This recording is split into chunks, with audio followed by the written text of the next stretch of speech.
Drone ആക്രമണത്തിന് പിന്നാലെ ഇസ്രയേലിനും അമേരിക്കയ്ക്കും മുന്നറിയിപ്പുമായി ഇറാൻ. പ്രത്യാക്രമണത്തിന് മുതിർന്നാൽ വലിയ വില നൽകേണ്ടി വരും എന്നാണ് മുന്നറിയിപ്പ്.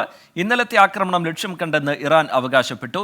എന്നാൽ ഇറാന്റെ മുഴുവൻ ഡ്രോണുകളും പ്രതിരോധിക്കാനായി എന്നാണ് ഇസ്രയേലിന്റെ അവകാശവാദം. മേഖലയിലെ വ്യോമഗതാഗതം സാധാരണ നിലയിലേക്കാവുകയാണ്. ഇറാന്റെ ആക്രമണത്തെ പടിഞ്ഞാറൻ രാഷ്ട്രങ്ങൾ അപലപിച്ചു. ഇന്റർനാഷണൽ ന്യൂസ് ഡെസ്കിൽ നിന്ന് എസ് രാംകുമാർ ചേരുന്നുണ്ട് ഏറ്റവും പുതിയ വിവരങ്ങളുമായി. രാംകുമാർ, ഇറാനും ഇസ്രയേലും വിട്ടുവീഴ്ചയില്ല എന്ന നിലപാടിൽ തന്നെ തുടരുന്നു.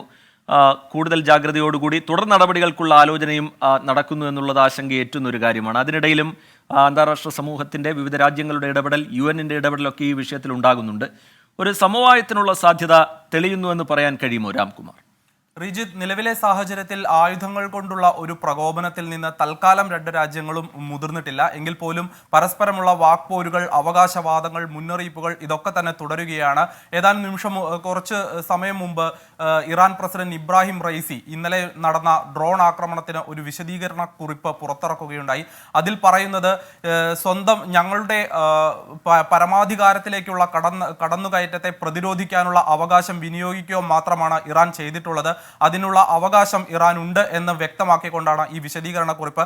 അതിൽ അമേരിക്കയ്ക്കും ഇസ്രായേലിനും ശക്തമായ മുന്നറിയിപ്പും നൽകുന്നുണ്ട്. ഇന്നലെ ഉണ്ടായ സംഭവങ്ങൾക്ക് ഒരു തിരിച്ചടിക്ക് മുതിരുകയാണെങ്കിൽ അത് വലിയ സംഘർഷത്തിലേക്ക് പോകും എന്നാണ് മുന്നറിയിപ്പ്. ഇസ്രായേലിനെ പിന്തുണയ്ക്കരുത് എന്ന് അമേരിക്കയ്ക്കും മുന്നറിയിപ്പ് നൽകുന്നു. അമേരിക്ക അങ്ങനെ ചെയ്യുകയാണെങ്കിൽ പശ്ചിമേഷ്യയിൽ അമേരിക്കയുടെ വ്യോമതാവളങ്ങൾ ആക്രമിക്കുമെന്നാണ് ഇറാൻ മുന്നറിയിപ്പ് നൽകിയിട്ടുള്ളത്. ഈ ഒരു ഘട്ടത്തിൽ ഇസ്രായേലിന്റെ ഭാഗത്തു നിന്ന് ഉണ്ടാകുന്ന ഒരു പ്രതികരണം എന്തെന്നാൽ ഇന്നലെ ഇറാൻ തൊടുത്ത എല്ലാ ഡ്രോണുകളും, ഏകദേശം 300ഓളം ഡ്രോണുകളും മിസൈലുകളുമാണ് ഇറാൻ ഇന്നലെ തൊടുത്തത്. ഇവയെല്ലാം തന്നെ പ്രതിരോധിക്കാൻ കഴിഞ്ഞു എന്നാണ് ഇസ്രായേൽ അവകാശപ്പെടുന്നത്.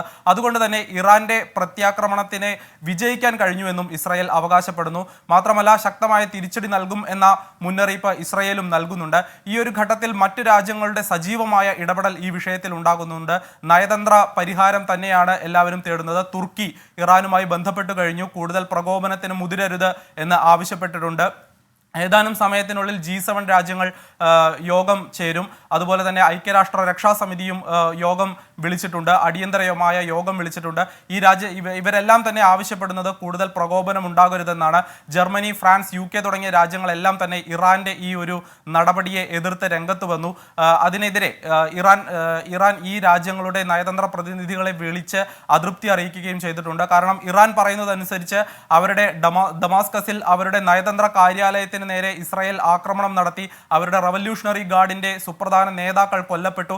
ഇതിനോട് പ്രതികരിക്കാനുള്ള ഒരു അവകാശം തങ്ങൾക്കുണ്ട് എന്നാണ് ഇറാന്റെ അവകാശവാദം.